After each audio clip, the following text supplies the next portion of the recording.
Hello, welcome to Oxford Heirlooms. Today I'm going to be making the French seams on the sleeves for my heirloom bubbles. But before I do that, I just want to say a couple of words. For everybody who's been following me on this first project on Oxford Heirlooms, I want to thank you. And I want to apologize for some of my grammar.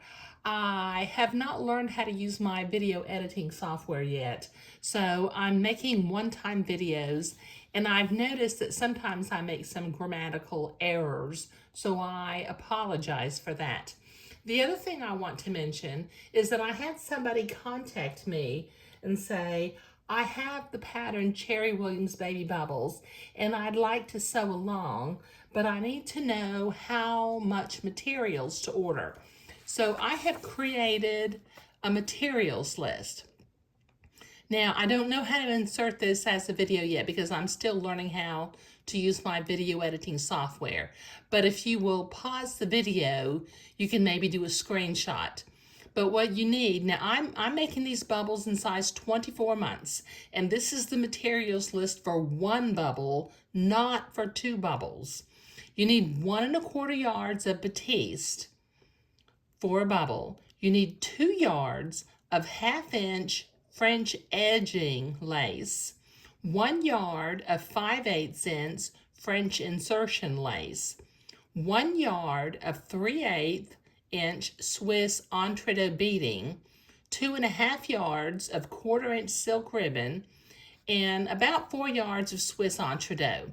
Now this may be a little bit generous, and I think that if you actually measure the pattern pieces, you might be able to get by with using just a little bit less materials, but this will give you plenty to get your project done.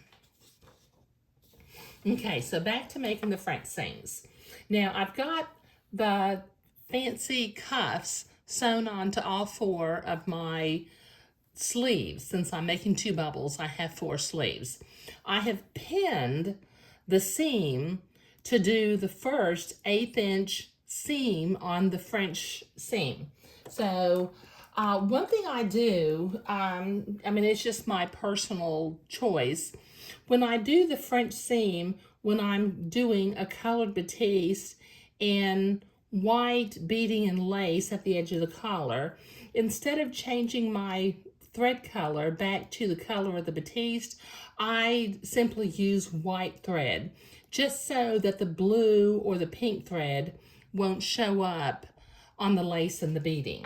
So I've got my machine set for a straight stitch, just regular size stitches, and I'm gonna make a 1/8 inch seam along the side of the sleeve. Now, when you get to the entredot beading, you just keep sewing, and you keep sewing until you get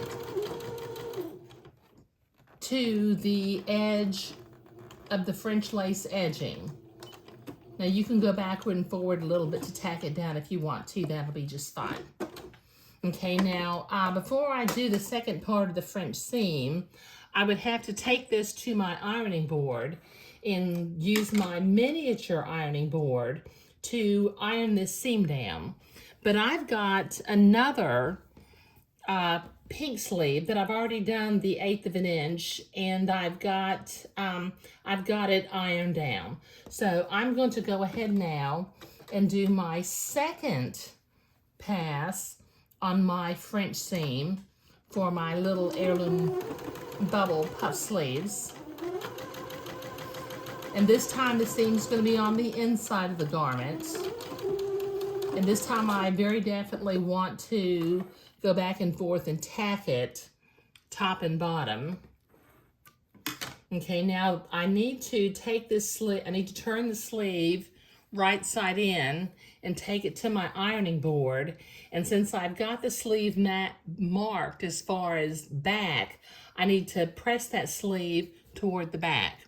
But on this other pink sleeve, I've already got it pressed.